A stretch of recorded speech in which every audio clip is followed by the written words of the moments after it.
میں چاہتا ہوں تھوڑی سی آپ کو تاریخ بتاؤں کہ اسلام ہندوستان میں کیسے آیا۔ سب سے پہلے محمد بن قاسم رحمۃ اللہ علیہ، انہوں نے 92 ہجری میں سندھ پر حملہ کیا جب راجہ داہر کے ڈاکوؤں نے مسلمانوں کا ایک قافلہ لوٹ لیا، بحری جہاز۔ تو اس کے بدلے میں مسلمانوں کی طرف سے لشکر کشی ہوئی اور محمد بن قاسم رحمۃ اللہ علیہ ملتان تک پہنچے۔ ان کے پاس 12,000 کا لشکر تھا، لیکن جب وہ ملتان پہنچے وہ لشکر 1,00,000 ہو چکا تھا کہ مقامی لوگ فوج کے اخلاق اور محمد بن قاسم کی سیرت سے اتنے متاثر ہوئے، وہ جوک در جوک مسلمان ہوتے چلے گئے، اور ملتان جب پہنچے تو وہ 1,00,000 میں تبدیل ہو چکے تھے۔ تو سب سے پہلے سرزمین ہند میں اسلام کی حکومت قائم ہوئی۔ ادھر ہندوستان کے ساحلی علاقوں پر تاجروں کی وجہ سے اسلام پھیل چکا تھا، لیکن باقاعدہ جو حکومت قائم ہوئی وہ سندھ میں ہوئی۔ اس کے بعد اللہ کے نیک بندے صوفیاء کرام آتے رہے اور دعوت دین دیتے رہے، اور ان کے ذریعے سے لوگوں میں اسلام کی بارے میں بیداری ہوئی اور انہوں نے قبول کرنا شروع کیا اپنی خوشی سے۔ اوپر جو ہندوستان ہے جس کو اتر پردیش کہتے ہیں، وہاں جو اسلام کی حکومت قائم ہوئی وہ شہاب الدین غوری رحمۃ اللہ علیہ نے حکومت کو قائم کیا۔ اس سے پہلے محمود غزنوی نے 17 حملے کیے، لیکن انہوں نے کوئی حکومت قائم نہیں کی، بلکہ بس فتح کر کے واپس چلے جاتے تھے۔ البتہ بھیرا تک، ملتان تک انہوں نے اپنی حکومت کو وسیع کیا، کہ اس وقت ملتان میں ایک کافر طبقہ تھا جو کہتا ہم مسلمان ہیں، قرامطہ، لیکن وہ بہت ہی گندے سفاک لوگ تھے، تو ان کو محمود غزنوی نے صاف کیا۔ پھر 1191 صدی میں ہندوستان کا سب سے بڑا حکمران پرتھوی راج تھا۔ ہندوستان میں راجے مہاراجے بہت سارے تھے، صرف 2 کی حکومت قائم ہوئی پورے ہندوستان پر، ایک جلال الدین اکبر اور ایک اورنگزیب عالمگیر۔ تو 1190 میں شہاب الدین غوری اور پرتھوی راج کی لڑائی ہوئی تراوڑی کے میدان میں، جس میں شہاب الدین غوری کو شکست ہوئی اور وہ زخمی ہو کر گر رہا تھا۔ پیچھے سے ایک ترک سپاہی نے اپنے گھوڑے سے چھلانگ لگائی اور ان کو یوں پکڑا اور گھوڑا لے کر وہ لشکر کو چیرتا ہوا نکل گیا، جان بچ گئی۔ اس کے بعد وہ سارا سال بستر پہ نہیں سویا، اور جو بھاگے تھے ان کو بڑی سزائیں دی اس نے۔ پھر 1191 میں وہ اپنا لشکر لے کر دوبارہ نکلا اور اسی میدان میں ٹھہرا جہاں پہلی جنگ ہوئی تھی۔ تو پرتھوی راج اس دوران تیاری کے بغیر مطمئن رہا کہ میں نے شکست دے دی ہے، میرا کوئی کیا بگاڑ سکتا ہے، تو وہ اس میں تھوڑی سستی آ گئی۔ جب لشکر آمنے سامنے ہوئے تو پرتھوی راج نے کہا تم چلے جاؤ ورنہ تمہارا یہی حال کروں گا جو پہلے کیا تھا۔ تو شہاب الدین غوری نے اپنا لشکر ہٹا لیا اتنی دور تک کہ وہ نظر آنا بند ہو گیا، اور پھر صبح سے پہلے اس نے اپنے لشکر کو حملے کا حکم دیا۔ اس وقت پرتھوی راج کا لشکر اپنی پوجا پاٹ میں تھا، تو انہوں نے حملہ کیا، تو اس میں پرتھوی راج قتل ہوا اور ان کو شکست ہوئی۔ اس کی عمر 42 سال تھی۔ تو پھر شہاب الدین غوری رحمہ اللہ تعالی اجمیر گئے، پھر دہلی گئے، وہاں اپنی پوری ایک ٹیم بنائی، اور قطب الدین ایبک ان کا غلام تھا۔ شہاب الدین غوری کی اولاد نہیں تھی، تو انہوں نے قطب الدین ایبک کو اپنا غلام بنایا ہوا تھا، تو انہوں نے اپنا پایا تخت لاہور بنایا، دہلی میں التمش تھا ان کا غلام، اس کو بٹھایا، اور ملتان میں ناصر الدین قباچہ تھا، اس کو بٹھایا۔ شہاب الدین غوری واپس افغانستان جا رہے تھے، راستے میں چکوال کے قریب رات میں وہاں کے مقامی لوگ گکھڑ تھے، انہوں نے حملہ کیا اور اس میں شہاب الدین غوری شہید ہو گئے۔ تو قطب الدین بھی کوئی زیادہ حکومت نہیں کر سکے، 4 سال حکومت کی اور ان کا انتقال ہو گیا۔ میں جب لاہور پڑھتا تھا سینٹرل ماڈل اسکول، تو انارگلی کے پیچھے ایک گلی تھی، وہاں سے گزرتے تو ایک قبر جس میں محلے والے کوڑا پھینکتے تھے وہ قبر ہوتی تھی، تو ایک دفعہ غور سے پڑھا تو وہ قطب الدین ایبک کی قبر تھی۔ پھر ضیاء الحق مرحوم نے اسے وسیع کیا اور مکان خرید کے ڈھا کے بڑا اچھا خوبصورت ان کا مقبرہ بنایا۔ اس کو خاندان غلامہ کہتے ہیں۔ پہلا خاندان جس نے حکومت کی وہ خاندان غلامہ ہے، کہ اصل غلام تھے سارے اور حکومت میں آ گئے تو خاندان غلامہ کہتے ہیں۔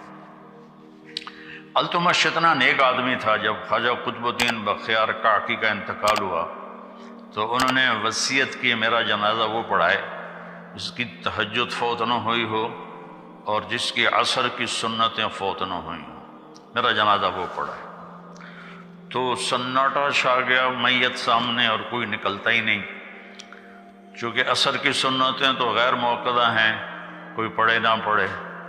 تو جب کوئی بھی نہیں نکلا تو پھر ایک آدمی منہ لپیٹے ہوئے روتا ہوا باہر نکلا کہ میرے پیر نے میرا راز فاش کر دیا۔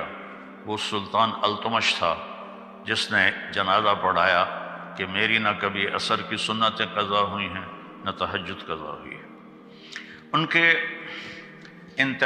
ان کے پاس ایک دفعہ غلاموں کی ایک جماعت لائی گئی، تو انہوں نے 19 غلام سلیکٹ کیے اور 20واں چھوڑ دیا۔ اس کا قد بھی چھوٹا تھا اور شکل بھی اچھی نہیں تھی، باقی 19 اس نے خرید لی۔ تو وہ غلام جس کو انہوں نے رد کیا، اس نے کہا بادشاہ سلامت آپ نے یہ غلام کس لیے خریدے ہیں؟ کہنے لگے اپنے لیے۔ کہ مجھے اللہ کے لیے خرید لو۔ تو اس کو یہ جواب بڑا پسند آیا اور اس نے اس کو بھی خرید لیا۔ اس کا نام تھا غیاث الدین۔ تو جب یہ التمش کی سلطنت عرصہ چلی، اس میں اس کی ناصر الدین بہت نیک آدمی تھا، اور اس کی بیٹی رضیہ سلطانہ التونیہ سے شادی کر کے حکومت کی کوشش کی، لیکن قائم نہ ہو سکی۔ ترک سردار عورت کی حکمرانی پر سیخ پا ہو گئے، پھر وہ لڑائی میں بھاگ گئی، پھر قتل ہو گئی۔ تو اس کے بعد غیاث الدین بلبن حکمران بنا۔ غیاث الدین بلبن اس وقت دیپال پور میں گورنر تھا، تو وہاں جب شور شرابہ ہوا، سلطنت کمزور ہوئی، تو وہ یہاں سے گیا اور اس نے دہلی کے تخت پہ قبضہ کیا اور اس نے 20 سال حکومت کی۔ اور غیاث الدین بلبن کا یہ احسان ہے ہندوستان کے مسلم نان مسلم پر کہ اس نے واحد بادشاہ جس نے تاتاریوں کے حملوں کو ناکام بنایا، اور تاتاری ہر دفعہ شکست کھا کے پیچھے ہٹے، واپس بھاگے۔ آخری جنگ میں اس کا بیٹا محمد وہ شہید ہو گیا، اس کا ایک ہی بیٹا تھا۔ تو اس کے غم میں پھر 7ویں دن وہ بھی مر گیا اس دکھ میں۔ تو حکومت خلجی خاندان میں شفٹ ہو گئی۔ علاؤ الدین خلجی تھا جس نے اپنی حکومت قائم کی۔ اس کے بعد جلال الدین خلجی، جلال الدین خلجی کا بھتیجا تھا علاؤ الدین۔ جلال الدین کو غلاموں نے قتل کر دیا۔ تاریخ والے کہتے ہیں اس میں علاؤ الدین کا ہاتھ تھا، لیکن مجھے نہیں لگتا، چونکہ وہ بہت نیک آدمی تھا۔ تو علاؤ الدین نے پھر کوئی 20 سال کے قریب حکومت کی۔ وہ بھیس بدل کے بازاروں میں پھرتا تھا اور چیزوں کے بھاؤ دیکھتا تھا، لوگوں کے حال پوچھتا تھا۔ تو خلجی خاندان جب ختم ہوا تو اس کے بعد آیا تغلق خاندان۔ تغلق میں محمد تغلق واحد بادشاہ ہے۔ وہ تھا صرف پھرا، چھوٹی چھوٹی بات پہ قتل کرا دیتا، لیکن وہ واحد بادشاہ ہے جس نے علماء کو کہا خانقاہوں سے نکلو، مسجدوں سے نکلو اور جا کر اسلام کی تبلیغ کرو، تم بیٹھ کے کھاتے رہتے ہو۔ تو اس نے دعوت اسلام شروع کروائی محمد تغلق نے۔ تو تغلق کے دور میں 1398 میں وہ بدماش تیمور آیا جو ادھر سے کلات کے راستے سے آیا، ملتان کو تباہ کیا۔ یہ میرا چھوٹا سا قصبہ تو لمبا ہے، اس کی اینٹ سے اینٹ بجا دی۔ پھر وہاں سے وہ بٹھنڈا کی طرف نکلا، اسے تباہ کیا۔ بٹھنڈا سے دہلی پہنچا، اسے تباہ و برباد کر دیا۔ وہ اس کی عادت تھی، وہ پہلے دن جب لشکر گھیرا ڈالتا تھا نا شہر کا تو سفید جھنڈا لہراتا تھا۔ اس کا مطلب تھا کہ ہم سے صلح کر لو، ہم سے لو، تمہارا مال لوٹیں گے، تمہیں کچھ نہیں کہیں۔ اگر وہ اس پہ نہیں آتے تو دوسرے دن وہ سرخ جھنڈا لہراتا تھا کہ میں صرف فوجیوں کو قتل کروں گا، عوام کو کچھ نہیں کہوں گا، تم ہتھیار ڈال دو۔ تیسرے دن وہ کالا جھنڈا لہراتا تھا کہ اب میں نہ کوئی بچہ چھوڑوں گا، نہ کوئی بچی، نہ عورت، نہ مرد۔ تو اس نے دہلی پہ حملہ کیا، آگ لگا دیتا تھا شہروں کو، اور زندہ لوگوں کو دفن کروا دیتا تھا، اور اپنے دشمنوں کو زندہ کڑا کے تیل میں ڈال کے اپنے سامنے جلا دیتا تھا، اور لوگوں کی کھال اتروا دیتا تھا۔ تو 1398 میں وہ اصل میں اس نے چین پہ حملے کا ارادہ کیا۔ تو اس نے کہا پیسہ کہاں سے ملے گا؟ تو اس کے مشیروں نے کہا کہ ہندوستان بہت مالدار ہے، یہاں لوٹ مار کرنے آیا تھا۔ تو اس کے بعد 1 لاکھ قیدی بنا کے واپس گیا اور سادات کو حکومت دے گا، سادات خاندان کی حکومت۔ میں مختصر بتا رہا ہوں تاکہ آپ کے سامنے ایک تصویر آ جائے۔ تو واپس جا رہا تھا تو اس کو سفر میں دشواری پیش آئی کہ 1 لاکھ آدمیوں کو لے کے چلا ہونا کہ سب کے سر اڑا دو تاکہ ہم آسانی سے سفر کر سکیں۔ سب کے سر اڑا دی۔ سادات خاندان کے بعد جب ان میں انتشار ہوا اور وہ بکھر گئے تو لودھی خاندان کی حکومت آئی، بہلول لودھی۔ تغلق میں فیروز تغلق بہت بڑا بادشاہ تھا۔ یہ جو مقبرہ بنا ہوا ہے ملتان میں شاہ رخ العالم رحمۃ اللہ علیہ کا، یہ فیروز نے اپنے لیے بنوایا تھا، لیکن جب شاہ رخ العالم کا انتقال ہوا تو اس نے کہا ان کو یہاں دفن کیا جائے۔ تو وہ علم دوست تھا، علماء کی قدر کرتا تھا۔ تو لمبا میں ایک اس زمانے میں مولوی عبداللہ صاحب رحمۃ اللہ علیہ تھے، فیروز تغلق نے ان کو بلایا اور ان کا احترام کیا، ان کو دہلی میں اعلیٰ عہدے پر فائز کیا۔ وہ تو لمبا سے گئے تھے وہاں، ان کے علم کا شہرہ تھا۔ تو تغلقوں کو ختم کر کے تیمور نے سادات کو حکومت دی تھی، وہ چلانے میں ناکام رہے۔ تو بہلول لودھی پٹھان خاندان سے تھا، اس نے چڑھائی کی اور قبضہ کیا اور پٹھان خاندان کی حکومت قائم ہو گئی۔ تو اس کا آخری بادشاہ تھا ابراہیم لودھی۔ وہ بڑا شکی مزاج، چھوٹی چھوٹی بات پہ قتل کروا دیتا تھا اور لالچی تھا، خزانہ جمع کر کے رکھتا تھا۔ تو لاہور کا جو اس کا صوبے دار تھا، گورنر تھا، اس نے بابر کو دعوت دی کہ تم آؤ اور آ کر دہلی پر حملہ کرو، ہم تمہاری مدد کریں گے۔ تو 1526 میں پھر بابر آیا اور اس نے پانی پت کے میدان میں پہلی لڑائی ہوئی۔ اس میں بابر کے ساتھ صرف 12,000 فوج تھی اور ادھر ابراہیم کے پاس 1 لاکھ کی فوج تھی۔ یہ جو موٹر وے کے راستے میں پہاڑ آتے ہیں ان کو، وہاں ایک جھیل ہے کلر کہار، وہاں جھیل ہے، وہاں ایک پتھر آج بھی پڑا ہوا ہے جس پر کھڑے ہو کر بابر نے اپنی فوج کو تیار کیا تھا کہ بس جان دینی یا پیچھے نہیں جانا ہے۔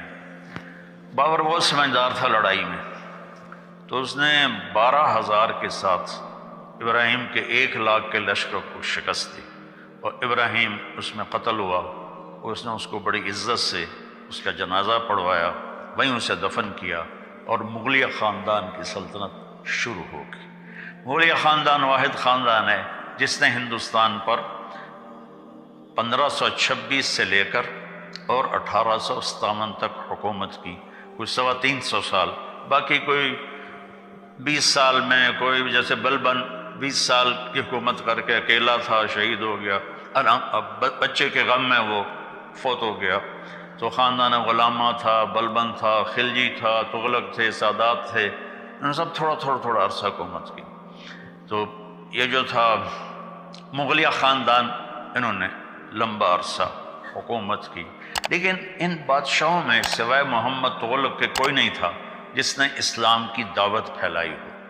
ان کو بس ملک گیری کا شوق اور اپنے حکومت بڑھانے کے شوق تھے، جس کی وجہ سے وہ دعوت ان کو یاد ہی نہیں تھی کہ ہم نے کوئی اسلام بھی دنیا میں پھیلانا ہے یا ہندوستان میں اسلام پھیلانا ہے۔ تو پھر بابر سے لے کر بہادر شاہ ظفر تک 1857 میں یہ جو جنگ آزادی ہوئی، اصل تو اس سے پہلے ہی مغلیہ سلطنت ختم ہو گئی تھی شاہ عالم ثانی کے دور میں، اور میں حیران ہوں کہ انگریز آئے اور جہانگیر سے ملے، اس کے سر تاجر لوگ، اس کے سر میں درد ہوتا تھا بہت، تو انہوں نے، اب ہماری دیسی دواؤں میں کوئی ایسی دوا نہیں جو سر درد کو فوری ٹھیک کرے، انہوں نے اس کو اپنی وہ گولی دی، وہ ایک دم ٹھیک ہو گیا۔ وہ کہنے لگا مانگو کیا مانگتے ہو؟ کہا میں یہاں تجارت کی اجازت دے دو۔ انہوں نے کہا چلو جاؤ ادھر بنگال کی طرف۔ جب شاہ جہاں آیا تو اس کے وزیروں نے کہا یہ بڑے خطرناک نظر آ رہے ہیں، ان کو بھگا دو۔ کہ ان کی اوقات کیا ہے؟ اس وقت تو کوئی سوچ بھی نہیں سکتا تھا کہ شاہ جہان کے دور میں یہ چند انگریز یہ پورے ہند کے حکمران ہو جائیں گے۔ تو اب ان کی بے وقوفیاں تھیں۔ شاہ جہان کی بیوی تھی ممتاز محل، اس کا 14واں بیٹا پیدا ہوا، تو وہ اس میں درد ذہ میں وہ فوت ہو گئی، اور مرتے ہوئے اس نے کہا میرا ایسا مقبرہ بنانا کہ دنیا میں کسی کا ایسا مقبرہ ہی نہ ہو۔ تو اس نے اس وقت کے 30 کروڑ سونے کے سکے اس مقبرے پر لگائے بنانے میں، وہ آج کے کھربوں روپے بن جاتے۔ اس سے تو پتہ نہیں وہ لوگوں کی فلاحی کام کتنے کر سکتا تھا، کتنے کام کروا سکتا تھا۔ اور جہانگیر سے زوال شروع ہوا کہ جہانگیر نے دکن میں حکومت تھی عادل شاہی، تو جہانگیر کو تھا کہ میں سارا ہندوستان فتح کروں، اکبر عادل شاہی کو فتح نہیں کر سکا تھا۔ تو جہانگیر وہاں 25 سال وہاں بیٹھا رہا اور دہلی کا پایا تختہ چھوڑ دیا، وہیں اس کی موت ہوئی، وہیں اس کی قبر بنی، ویران قبر ہے، کوئی جاتا ہی نہیں ہے، کسی کو پتہ ہی نہیں ہے یہ عالمگیر ہے جس نے 50 برس ہندوستان پہ حکومت کی۔ اس کے بعد زوال شروع ہو گیا، اور آہستہ آہستہ آہستہ آہستہ آہستہ آہستہ ادھر 1757 میں انگریزوں نے سراج الدولہ کو شکست دی۔ سراج الدولہ رات عورتوں کے رقص دیکھتا تھا اور دن میں 12 بجے اٹھتا تھا، اور لارڈ کلائیو جو تھا وہ تہجد میں گھوڑے پہ سوار ہوتا تھا اور دن ڈوبنے پر گھوڑے سے اترتا تھا۔ تو ایسے لوگ کہاں کامیاب ہو سکتے ہیں؟ تو اس نے صرف 3000 کے لشکر کے ساتھ 50,000 کے لشکر کو شکست دی، اس میں میر جعفر ساتھ مل گیا تھا۔ مزے کی بات یہ ہے کہ اس نے جو لیے فوجی وہ ہندو فوجی تھے، یعنی کوئی ہندو کوئی مسلمان، ہندوستان کی فوج سے ہندوستان کو فتح کیا۔ انگریز تو بہت تھوڑے سے تھے، تو انہوں نے ان کو منظم کیا، اور اس وقت وہ ایڈوانس ہو چکے تھے، توپ خانہ تھا، تو وہ ان کی توپوں نے لشکر میں تباہی مچا دی سراج الدولہ کی۔ تو پھر جو آخری امید تھی ہندوستان میں اسلامی حکومت کو، ٹیپو سلطان تھے، وہ 1831 میں شہید ہو گئے لڑائی میں۔ اور یعنی دکھ کی بات ہے کہ اس لڑائی میں نظام حیدرآباد دکن کا جو نظام تھا وہ انگریزوں کے ساتھ اپنی فوج لے کر سلطان ٹیپو پہ حملہ کرنے آیا تھا۔ تو وہ اللہ اس کی درجات بلند فرمانے کا، شیر کی ایک دن کی زندگی گدڑ کی 100 سالہ زندگی سے بہتر ہے۔ اس کو ایک اسکاٹ لینڈ کا سپاہی تھا، اس نے قتل کیا تھا۔ اس کا مجسمہ اب بھی وہاں ایڈنبرا میں بنا ہوا ہے۔ تو اس وقت وہ جنرل ہنگسر، یہ ہیری تھا، مجھے نام میں شک پڑ رہا ہے، اس نے کہا اب ہندوستان ہمارا ہے، 1831 میں۔ پھر وہ شاہ عالم ثانی کے دور میں دہلی پر آ گئے، اور شاہ عالم ثانی کی حکومت صرف محل میں تھی اور قلعے میں تھی۔ 1857 کی جنگ آزادی ہوئی، وہ ایک غدر تھا اور اس میں انہوں نے بہت ظلم کیے اور کوئی منظم نہیں تھا، کسی قسم کی کوئی ترتیب نہیں تھی، تو انہوں نے دلی میں لوٹ مار مچا دی۔ تو ایسے کہاں لڑ سکتے تھے؟ تو پھر انگریزوں آئے اور انہوں نے دوبارہ اس پر قبضہ کیا، اور 1857 سے لے کر 1947 تک انگریز حکمران آئے، اور انہوں نے اپنے نظام تعلیم جاری کیا۔ یہاں جو بھی تبدیلیاں لے کر آئے وہ بعد میں ہندوستان والے، پاکستان والوں کے لیے بڑی مفید ثابت